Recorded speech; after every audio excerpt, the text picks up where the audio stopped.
Good afternoon everyone, welcome to career defence school.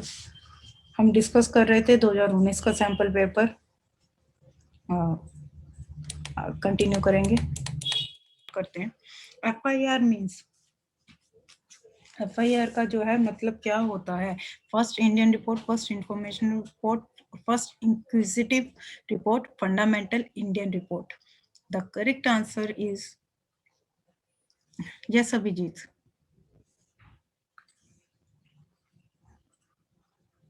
Kannada, okay, that only we are doing. The correct answer for this is, that is, first information report.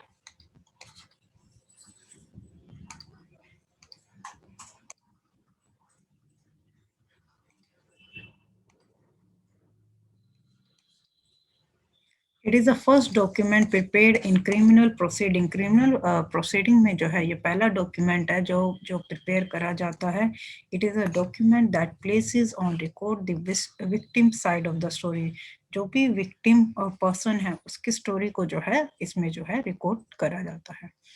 An area or locality that is populated largely by members of a particular community is known as.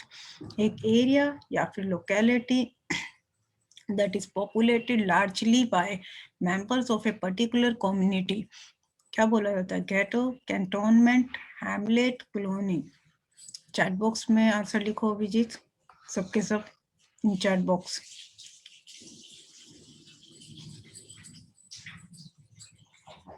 Okay. Anyone else?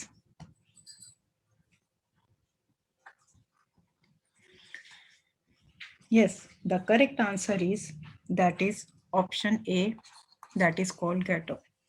अब यहाँ पर मैंने एक picture ली है, which means कि यहाँ पर एक मैंने एरिया दिखा रखा है जो रेलवे लाइंस के पार जो है रहते हैं ना, जो एक पर्टिकुलर एरिया, एक पर्टिकुलर कम्युनिटी, उसी की बात हो रही है ना, तो दैट इज कॉल्ड गेटो. काफी पॉपुलेशन में आपने देखा होगा कि इस तरीके से जो है छोटे छोटे मकानों में, जो कि झोपड़ी में, तो that is called Geto. This may occur due to various social, cultural and economic उनके सोशल रीजन, सामाजिक, कल्चरल, इकोनॉमिक रीजन के कारण जो है ये जो चीज जो है रहती है. जैसे कि एक पर्टिकुलर एरिया, एक पर्टिकुलर कम्युनिटी, इसमें हम जैसे कि मुस्लिम कम्युनिटी जो है उसको भी जो है हम कंसीडर कर सकते हैं. एक पर्टिकुलर कम्युनिटी का वो एरिया होता है, वो locality. The growing of food and fooder crops and rearing livestock is called intensive farming, subsistence farming, extensive farming, mixed farming. Fooder crops होता है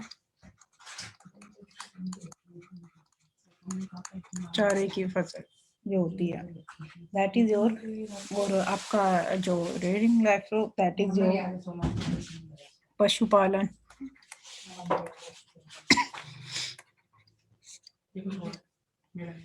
इसको क्या बोला जाता है? इंटेंसिव फार्मिंग या फिर सब्सिस्टेंस फार्मिंग या फिर एक्सटेंसिव या फिर mixed farming. Answer for this.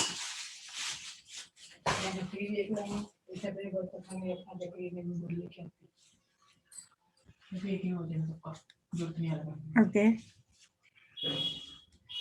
B, subsistence farming. Anyone else?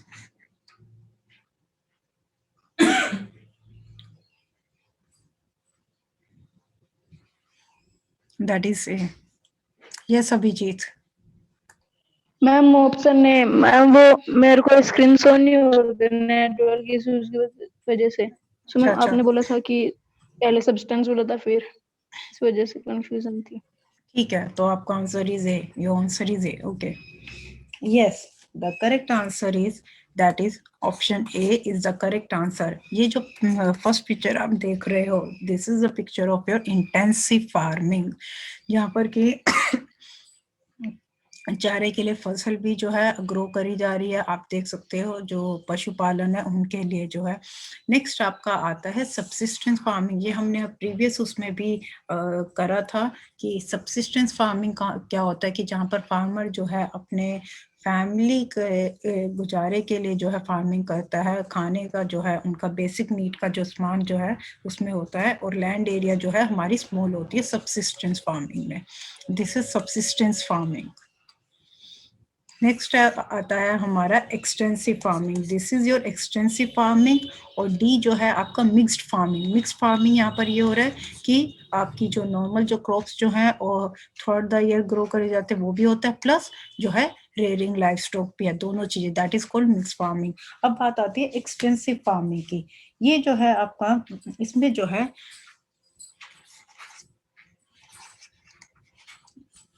Small inputs of labour को जो है यूज करा जाता है, fertilisers and capital.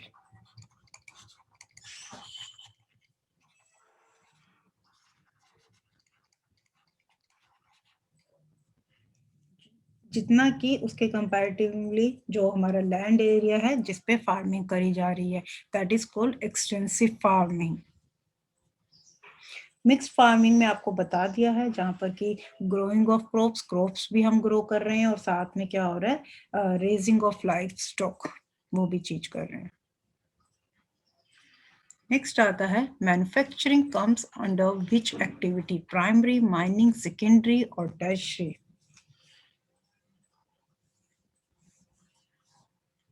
Ji, answer for this C. Okay, the correct is that is option C. अब जो है ये जो चार्ट आपको प्रोवाइड करा है इसमें जो है आपको सारी इंफॉर्मेशन जो है मिल जाएगी।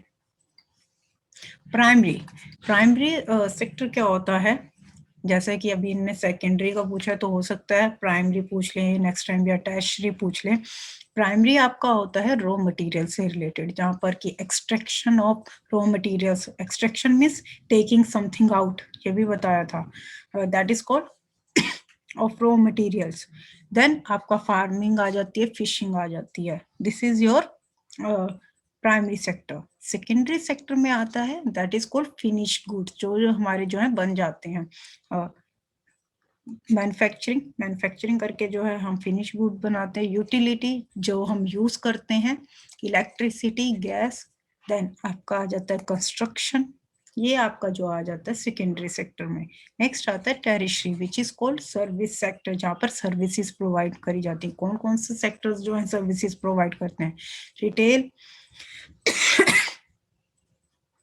Financial services, communication, then your hospitality, then your real estate और इंफॉर्मेशन टेक्नोलॉजी, ये जो है आपका जो है tertiary. Then another one is quaternary, ये इसमें आपका एजुकेशन आ गया, पब्लिक सेक्टर आ गया, रिसर्च एंड डेवलपमेंट आ गया। It is manufacturing is a production of products for use करने के लिए या फिर सेल के लिए, यूजिंग लेबर लगाई जाती है मैन्युफैक्चरिंग इंडस्ट्री में। अगर आप देखो तो लेबर्स जो है काम करती हैं, मशीन्स यूज होते हैं, टूल्स यूज होते हैं, केमिकल और बायोलॉजिकल प्रोसेस होती है। It is the essence of secondary industry manufacturing. Next आता है the third battle of Panipat was fought in the year, जो थर्ड बैटल जो है पानीपत की जो है वो कब लड़ी गई थी, chat box what is, okay correct, that is इन 1761। फटाफट चैट बॉक्स में मुझे फर्स्ट बैटल जो है बताओ, फर्स्ट बैटल जो है कब लड़ी गई थी और किसके बीच में लड़ी गई थी, दोनों चीजें, first battle when it was fought and किसके बीच में हुई थी फर्स्ट बैटल। सेकंड बैटल बताती हूँ मैं, second battle of Panipat that was 5 नवंबर 1556, और ये जो लड़ाई हुई थी that was Hemu versus Akbar. और इसमें जो जीत हुई थी अकबर की हुई थी, और अकबर काफी छोटा था, तो किसने रिप्रेजेंट करा था, साथ कौन थे, Bairam Khan.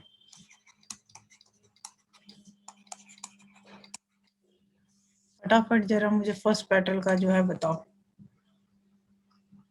First battle first battle was fought?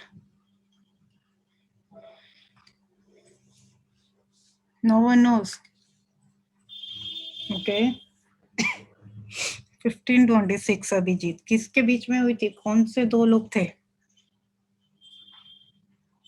Babar और दूसरा कौन था?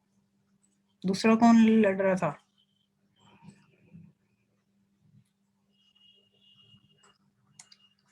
हमारी जो है फर्स्ट बैटल जो है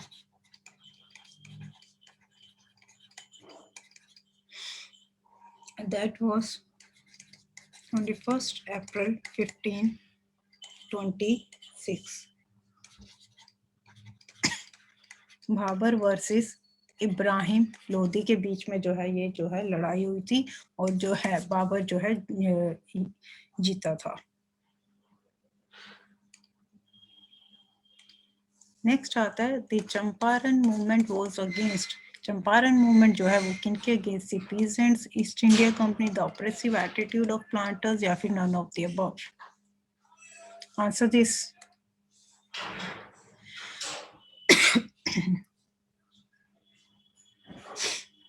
Okay, anyone else apart from Abhijit? Champaran movement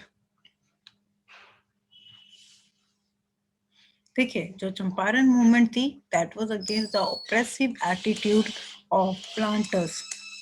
planters का जो ऑप्रेसिव एटीट्यूड था उनके अगेंस्ट जो था ये मूवमेंट था।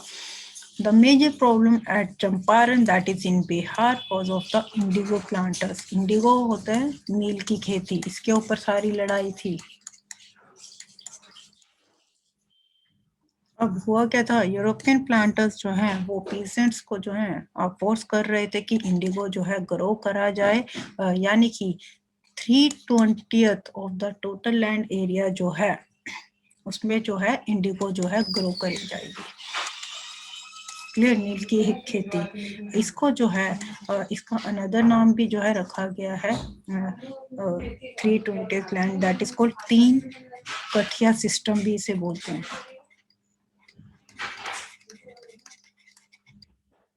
यहाँ पर पीजेंट्स जो है फोर्स करा जाता था उनको कि to sell their produce at the prices, वो अपनी प्रोडक्शन जो है बेच सकते हैं किस प्राइजेस पे? जो कि यूरोपियंस ने जो है फिक्स्ड कर रखे हैं।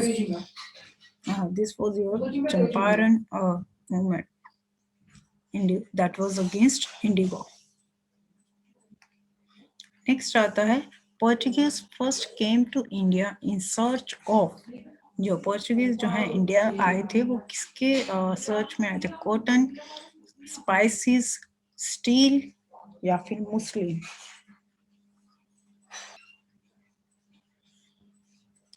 Yes, correct option is that is B, spices. Abhijit your correct answer. Spices के जो सर्च में जो है ये लोग जो है इंडिया आए थे और जो पहला जो है पर्सन, पहला जो सेलर जो है जो विजिट करा था first was Vasco D gamma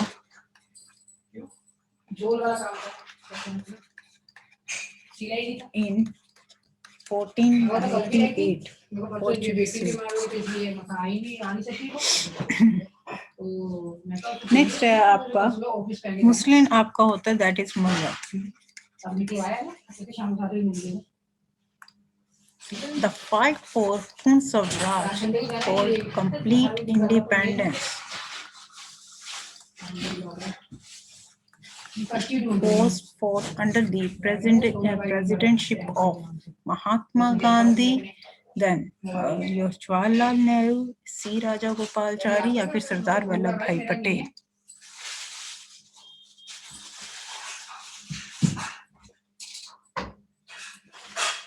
answer this. जो लड़ाई लड़ रहे थे कंप्लीट इंडिपेंडेंस के लिए, पूर्ण स्वराज के लिए, वो किनकी प्रेसिडेंटशिप में जो लड़ी जा रही थी?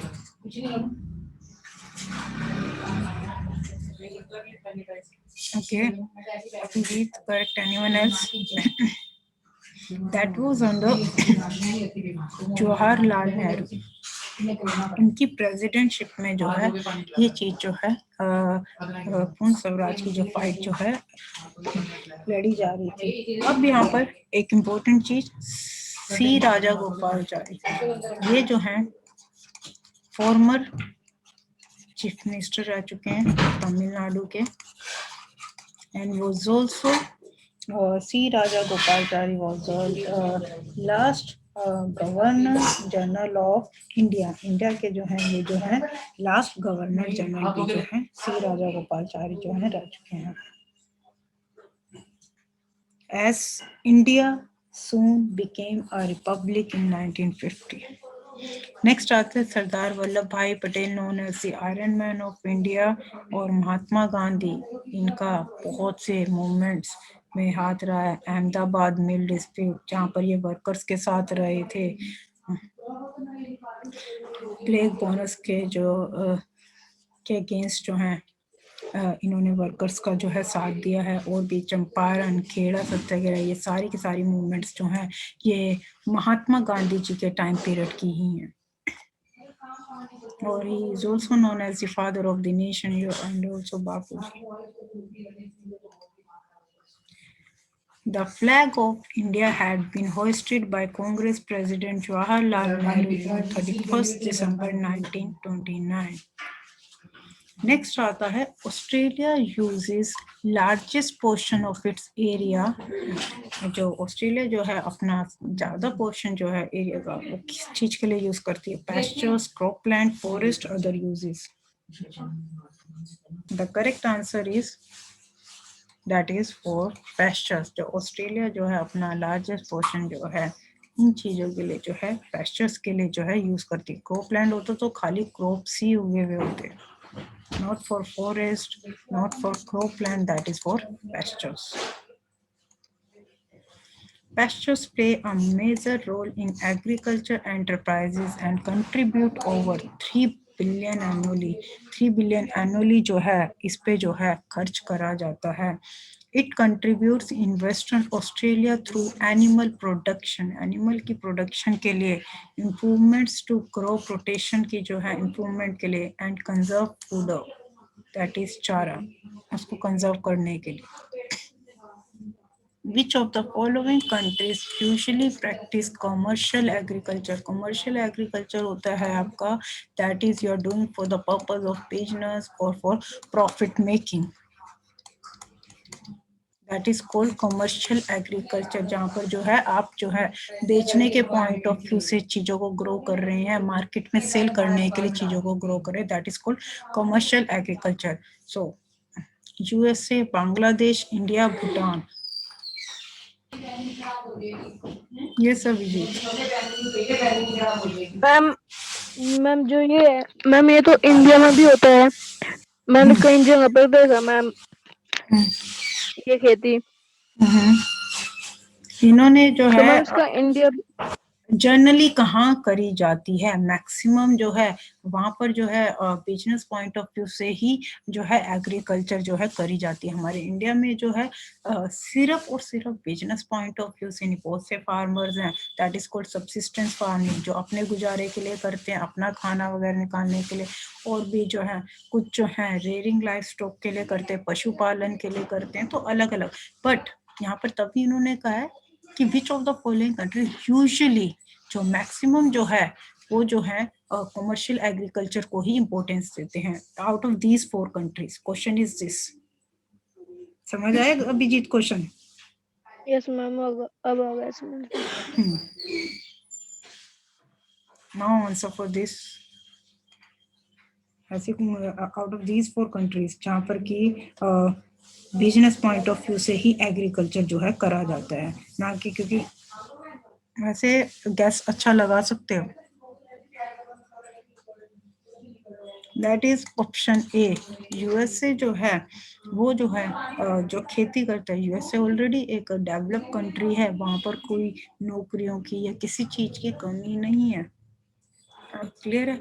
यहाँ पर जो है एग्रीकल्चर का मकसद, हमारे इंडिया में एग्रीकल्चर आधे से ज्यादा खाने पीने के लिए करी जाती है, मतलब बहुत सी चीजों के लिए, रेयरिंग लाइफ स्टॉक के लिए भी होती है, काफी रेजिंग लाइफ स्टॉक के लिए भी होती है, काफी चीजों के लिए होती है।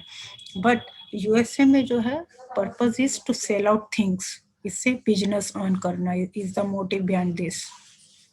It is a farming method in which plant and livestock production is practiced with the intention, किस intention से, of selling the product in market. Clear? Which is an important administrative way to regulate executive in parliament. कौन सा important administrative way है जो कि parliament में जो है रेगुलेट करेगा एग्जीक्यूटिव चीजों को? Assembly, zero hour, question hour, या फिर नन ऑफ दिस?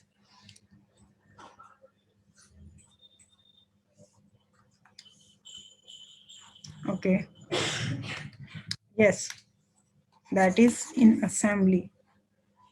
यहाँ पर ये जो है assembly in Hindi we called sabha, या फिर हम बोल दें लेजिस्लेचर, जहाँ पर कानून बनता है. अब बात करते हैं, यहाँ पर दो चीजें आई ऑप्शन में, जीरो आर और क्वेश्चन आर. ये होता क्या है यहीं पर एक्सप्लेन कर देती हूँ, ध्यान से समझना. सबसे पहले जो है क्वेश्चन आर. क्वेश्चन आर आपका जब भी होता है वो फर्स्ट आवर में होता है, पहले घंटे में. इसमें क्या होता है कि क्वेश्चंस जो हैं पूछे जाते हैं मिनिस्टर्स से पहले फर्स्ट घंटे में, और उनको जो है आंसर्स देने होते हैं इन क्वेश्चंस के. This is called question hour. अब क्वेश्चंस जो हैं कितने टाइप के पूछे जाते हैं? Starred, unstarred, then another one is short notice. Starred में आपका होता है ओरल आंसर्स. ये जो आपका होता है रिटर्न आंसर. अब ओरल आंसर जो है, one member can ask one question. एक मेंबर जो है एक क्वेश्चन जो है पूछ सकता है अंडर स्टेयर्ड. और अनस्टेयर्ड में क्या होता है कि आपके रिटर्न आंसर होते हैं. इसमें जो है आंसर जो है आपको मिनिस्टर देगा, और कोई मेंबर जो है वो जो है आपसे जो है क्वेश्चन जो है मेंबर जो है पूछेगा उस मिनिस्टर से. अब आता है शॉर्ट नोटिस. शॉर्ट नोटिस में आपका आता है कि 10 डेज का जो है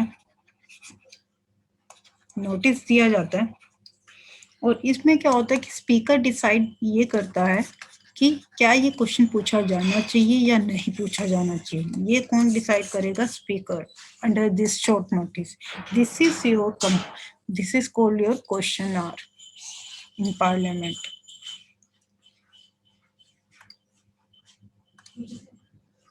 अब करते हैं जीरो आवर.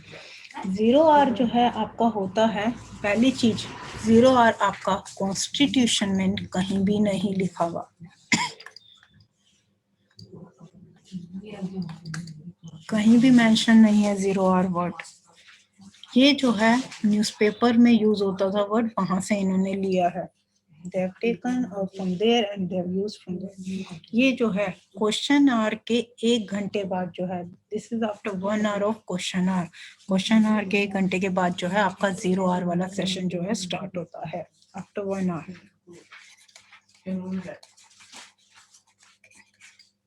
इसमें आपका क्या होता है, इश्यूज जो हैं डिस्कस करे जाते हैं जो भी चल रहे हैं हमारे देश में. एग्जांपल दे देती हूँ कि हेल्थ से रिलेटेड, डिजीजेस से रिलेटेड, या फिर वुमेन से रिलेटेड, या पब्लिक इम्पोर्टेंस से रिलेटेड. बेसिकली हम लोगों को ध्यान में रख के जो है वो इश्यूज जो है डिस्कस करे जाते हैं अंडर जीरो आवर. इसका जो टाइम पीरियड होता है दैट इज फ्रॉम 12 PM से 1 PM. ये जो है दोपहर में जो है होता है इसका टाइम पीरियड, आफ्टरनून में.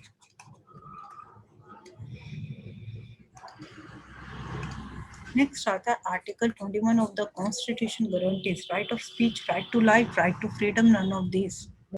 Yes, that is option D. Right to life जो है हमारा option B is correct, that comes under article 21. अब बात आती है right of speech and right to freedom. देखिए, राइट टू फ्रीडम जो है हमारा, ये कंप्लीट जो राइट आता है दैट कम्स अंडर 19 से लेके 22. और जिसमें कि राइट ऑफ स्पीच हमारा कौन सा आर्टिकल है, दैट इज आर्टिकल 19, जहाँ पर की 6 फ्रीडम्स जो हैं ग्रांट करी गई हैं. उन 6 फ्रीडम्स की शॉर्ट फॉर्म बताई थी समर्पण. समर्पण से पहला एस जो था short form, that is speech. उसी की बात करी गई है। ये आर्टिकल 19 और राइट टू फ्रीडम कंप्लीट जो हमारा फंडामेंटल राइट है, ये 19 से 22 के बीच में है। यस अभिजीत, बोलो बच्चा। मैम आर्टिकल 21 के बारे में मैम हर एक सैम्पल पेपर में आ रहा है मैम, हर एक ईयर में। मैं बता रही बेटा, फंडामेंटल राइट के 2 क्वेश्चंस। फंडामेंटल राइट में बारी बारी आप लोगों को कह रही हूँ कि इस चैप्टर को, मतलब इससे बेस्ट वे कोई नहीं हो सकता कि हर, चाहे वो सैनिक स्कूल उठा लो, चाहे वो RMS। Next question is that is the minorities are forced to live on the margins of economic and social development is known as. जो माइनॉरिटीज वो होते हैं जिनकी पॉपुलेशन जो है कम होती है हमारे देश में। India is generally considered as consider करा जाता है, बट इंडिया को बोला नहीं जाता, कोई ऑफिशियली नहीं दे रखा। जैसे हम पाकिस्तान को कहते हैं ना मुसलमान कंट्री है, तो ऐसा ये नहीं कि India is a Hinduism country, नहीं। लेकिन इंडिया में जो पॉपुलेशन जो ज्यादा रहती है वो हिंदू की तादाद जो है ज्यादा रहती है। हिंदू के अलावा जितने आते हैं वो माइनॉरिटीज कंसिडर करे जाते हैं। Minorities are forced to live on the margin of economy. उनसे जो है आर्थिक तौर पर, सोशली तौर पर जो है इनसे जो है मार्जिन रखा जाता है। इस चीज को क्या बोला जाता है?